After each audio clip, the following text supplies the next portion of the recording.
Hey, what's going on, Nintendo Pokemon Go fans? Scar here with another interesting video. Today we're going to be taking a look at this Winton 2666 C&O Allegheny brass kit. This kit is supposed to be new old stock. We will be looking at this together for the first time, which is really exciting. Just a couple of things. We'll go over the box first here. You can see it has a beautiful picture, I guess a drawing maybe, of the Allegheny. So it's Winton HO gauge locomotive kit, all parts fully machined and stamped, all brass. And this section here that is actually ripped off, this would have said not a casting in a kit. Okay, let's go ahead and turn the box to the side here. There's some more information that we can glean from this cover. As you can see here, 2666 articulated locomotive, less tender and motor, coming at a very easy 4450 back in about 1950 to 55. These are made from Danville, California. I believe the guy's name was Winton Brown, but I might be wrong about that. This person also made live steam locomotive kits and castings. I believe this was the only HO gauge locomotive kit that he made, though there might have been others. But I think just from Winton himself, I think he only made the 2666 Allegheny. The tooling for this was sold and bought several times. Eventually ended up in the hands of a little company called Arbor Models, and then that tooling was sold to Bowser, and then it was scrapped very generously, very nicely by Mr. Lee English. So we really appreciate that. Again, the box just says the same thing on this side. So again, this is supposed to be a new old stock. So let's just go ahead and lift the box here. Again, I have not seen anything inside of this. Okay. Looks like we have a lot of paperwork, which is definitely what we would want if we were wanting to put this kit together, which is my plan. You can see an introduction there, basically stating that this kit is not for the faint of heart. It's for the individual who wants to build his locomotive rather than just assemble it. More instructions. Here are some drawings of the tender. And this picture actually, Arbor Models, I know for a fact, uses this picture in their 2666 Allegheny kit. I believe they also use that one as well. I'm fairly certain that the Arbor Models have that they used both of those pictures. I know for a fact that one. Again, I don't know about that one, but I think they did. I also have a new old stock Arbor Model kit. You can see some drawings here.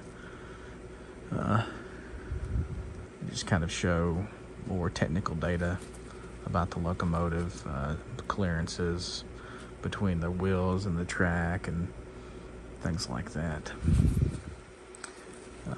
The actual company was called Winton Miniature Engineering Company, again originally based out of Danville, California. The company itself moved a few times, I believe, to another place in California. I don't think Winton ever left California. Again, I believe this was the only HO scale model that he made. His live steam locomotives are very popular, appear to be stuff of legend just about. So, oh boy, here we go. You can see that we have a lot of paper and a lot of brass. Obviously, the first thing that will jump out to anyone here is the fact that we have a boiler.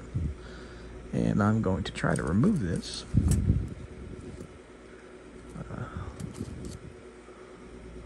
Not quite sure what that is. Looks like we have a packing peanut, so I would imagine someone else has probably been in here here is the boiler. Wow, that is a very chunky piece of metal. That is, in fact, all brass, folks. That probably weighs 2 pounds, I would say.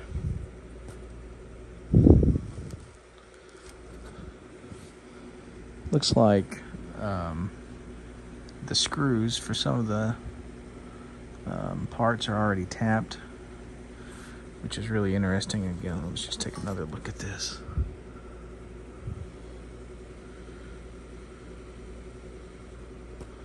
That is extremely heavy. You can obviously tell that the brass is a little bit of tarnish from being about 70 years old. The next thing that jumps out at me is what appears to be the frames. And looks like we got some steam chests. Here's a steam chest. Again, that's actually a beautiful piece of brass machined brass. That is really quite nice. I have seen a few of these kits put together in all brass, and they are really, really beautiful. Looks like there's some tinder parts in here, actually. So this kit might have actually came with a tinder. Yeah, those are definitely tinder sides there, those glossy things on the bottom. Here's a section of the frame, and now this looks like it's already been partly assembled, because I was doing some reading, and basically nothing was assembled. So you had to rivet and solder this together, and it definitely looks like that has been done here. It looks like they did a really good job on it. I don't see any major issues. Again, the original parts looks like there were 2 sections of the frame that were soldered together, and then the valve gear hangers were also looks like these were screwed on, perhaps. I see some solder marks and some screw marks, or not screw marks, some screws. I'm not very familiar with the complete assembly of this, but this has definitely been worked on. Again, it might have left the factory like this. Could have been a spare part, but I don't believe so, because this is a very early kit. One of the original Danville kits. Here's our other frame, and this has also had some work done to it. Looks like someone has tried to fit a steam chest on here. Again, that is such a beautiful, beautiful piece of machined brass. This was just brass stock that was totally machined. I don't know how many jigs or how much time it would have took to machine a piece like that, but it is quite beautiful.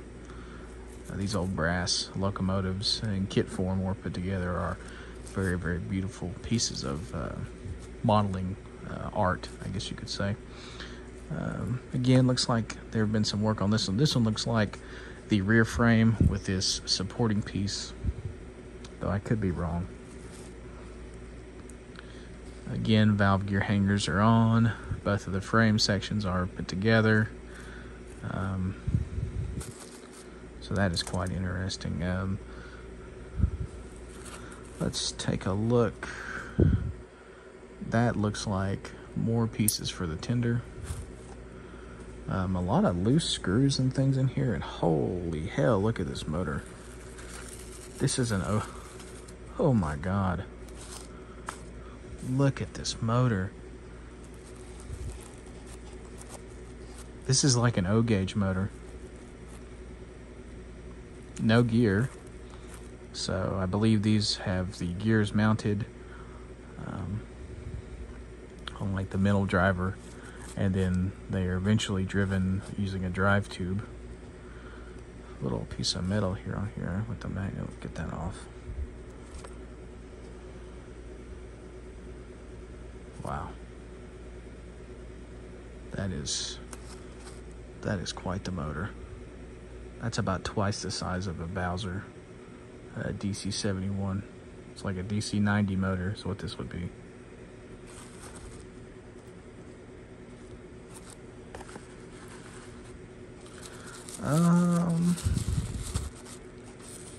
Some more pieces that I really don't want to dive into until I start putting the kit together. Here's some domes.